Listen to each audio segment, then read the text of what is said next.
What's up, guys? My name's Chance. I go by Shilow, and I'm a rapper right here in Kansas City.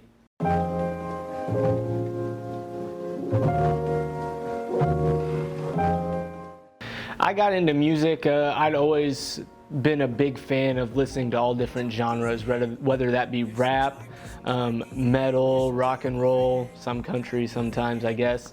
And in high school, I was going through a little bit of an emo phase, we'll call it that, and I started a little metal band called Destroy the Ghosts. It was terrible, but that got me through high school, and I've always been into hip-hop music a lot. Like, I had a Tupac cassette tape my dad never knew about when I was younger, and I'd listen to it over and over again. So once the metal kind of faded out, I was left with what do I do to keep into the music world. And I had a roommate named Moose, shout out to Moose, who one day I'm walking out of my bedroom in our apartment and he's recording something, and I'm like, what are you doing? What are you doing in there? And he's like, you want to record? And I was like, I've never really rapped before. Is it okay if I join you? And he put me on the mic, made me rap right then and there, and that's how it all started. My influences really range far and wide. Like I said, I'm a huge fan of rock and metal music as I used to scream, so I kind of interject that, and I get a lot of Rage Against the Machine vibes. People say that I have that in my music. I really am kind of aggressive with what I do, and especially live, it doesn't come across much as rap, but more like alternative, almost like metal rap, which is cool. There's definitely a genre for that, but when you listen to it on CD, it sounds totally different than what it does live. I'm definitely more of straightforward hip-hop when I record. In the future, I'm looking to add more real drums, guitars, and stuff like that to my music, but definitely metal has had a huge impact on what I do. And if you are up to date on who's, the biggest stars in the music world, Post Malone's this very same way. He started out loving rock and roll and metal music. He's a little emo kid just like me. And then he just found that niche that he could go and do because he loved hip hop as well. And that's kind of how I am too. The way I record is normally I'll write like a verse of a song, or I'll come up with like a melody that I want for the chorus, and I write it. And then for some reason I put it down, get sidetracked, get busy, and then the night before I have to go to the studio, it's like, oh crap, I don't have any of these songs done. And I sit down and I write, and then I go in the studio, and most of the time Brett, who's my engineer, I have to tell him, like, I haven't practiced this at all. I've never done this. I kind of just wrote it last night. And he's like, all right, well, we'll just see how it goes. So most of my music is kind of last minute, but the chorus is always the first thing that comes in my mind. I really want to structure it like a pop song, because if you have a catchy chorus, people are going to remember it because it gets stuck in their head. And then when they're singing the chorus, they're going to go back and listen to what you have to say in the verses. So if you can hook them with a chorus, you can get them to latch on to the lyrics you have in the verses. I just put out an album August 3rd called Here Goes Nothing. It's my first full length, and I called it Here Goes Nothing because it is all over the place, all over the spectrum. Whether it's straightforward hip hop or it has metal influences, like I've said before.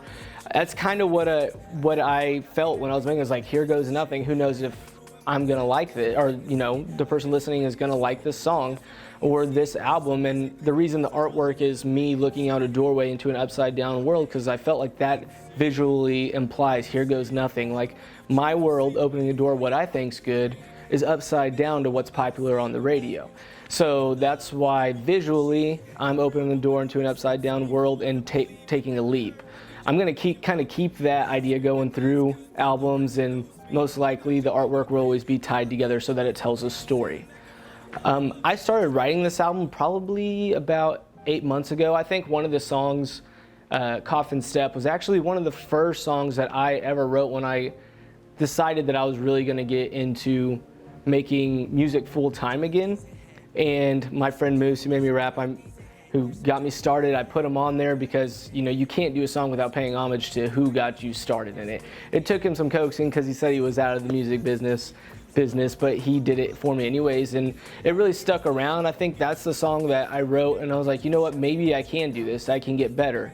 And then from then on, I randomly came across a producer from Texas named Young Swisher, and he would send me these beats, and he'd be like, oh, this is amazing what you're doing with this. And I couldn't tell if he was lying or if he actually meant it, but I just kept rapping, and it got to the point where I was buying 3 or 4 beats at a time, going to the studio, recording, and then only using 2 or 3 of them, really trying to get a group of songs that I thought represented me to its full potential.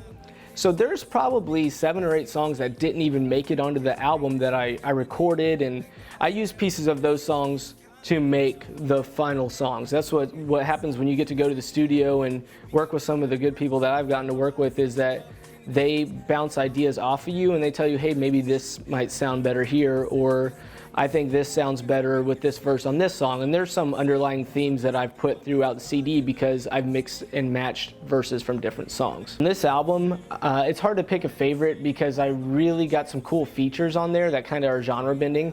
I got Aja from RuPaul's Drag Race Season 9 and All Stars 3, who also has been putting out rap music lately, and I randomly reached out and he got back to me. It was amazing. He got me back this verse that has let his fans come into my world of music and start following me, and it's really kind of just opened the door for my career. So I have nothing but thanks for Aja for doing that. And then I have Ed Sponhorse from Hazing, who is like a punk band, like a alternative punk band, and some people might like it, some people might not, but it's just how I'm trying to set myself apart, is by doing these features or bringing these people into my music just to make it different and unique and establish my sound. So whatever they bring, whether that's singing a chorus because I can't sing, or telling me they think, you know, this structure needs to be changed, they've all helped make my unique sound. There's a song called Know Your Worth, which I wrote about a friend of mine who deals with depression, and I just wanted to sing on this song, but I can't sing, so I got my good friend Katie Jobs to sing with me, and it ended up being one of my favorite songs because it's 100% positive, there's no curse words in it, and it's completely different from what anyone in this city releases.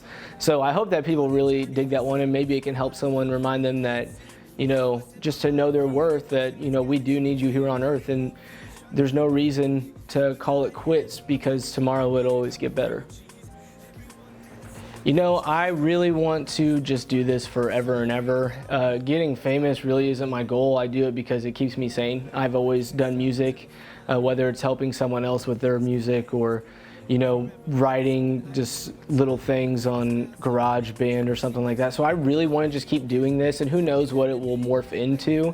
But hip hop is where I feel at home with writing and the issues that I focus on. So I really want to do this until I physically don't have the voice for it anymore. If something was to happen, that'd be amazing. Definitely love to pay off my college loans and maybe feed some homeless people. But other than that, I'm just gonna keep doing what I'm doing and hope for the best. Thank you guys for watching. Like I said, my name's Shiloh from right here in Kansas City. Come out to a show, catch a wave. The way I rock the 3, I'm a little bit older, but I see him in me. Luckily, I'm in love with a woman like she, a real woman who accepts me for what I believe. Without her, I'll be jumping off your balcony, scraping knees, cause death already knows me. The magic number 3, car crash, plastic tints in like a ollie, to free.